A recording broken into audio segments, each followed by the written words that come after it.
Kazakhstan mid ka mid ah wadamada Aasiya ku ilaanaya dhawaaqa Eastern taasoo la macnaa dhul laakiin ogow inaad maanta maqli doontid waxyaabo badan oo ku cajabiya marka aan kaaga sheekeynayo dalkan.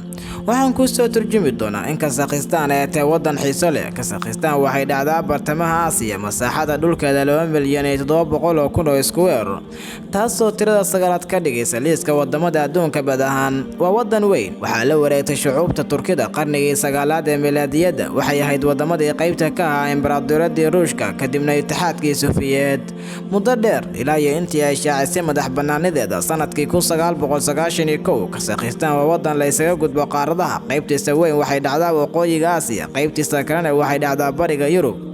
Kazakhstan waxay ka mid tahay wadamada aan lahayn xeebo, laakiin sidee u dhahi kartaa adigoo og inay marto badda Qazwiin?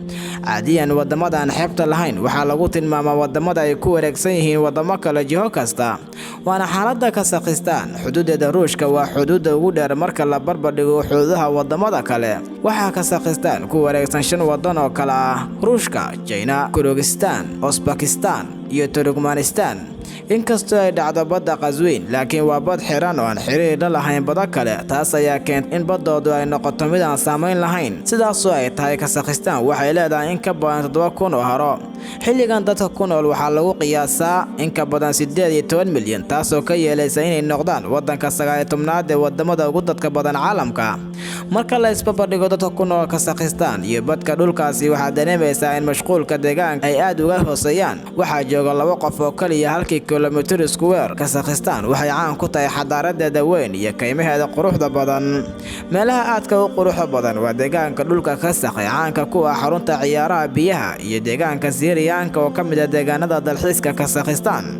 Marka laga hadlayo dabiici ahaan quruxda iyo weliba deganaanshaha, sidoo kale deegaanka Suraqsiya waxa uu koobayaa tiro badan oo haro oo aad u qurux badan.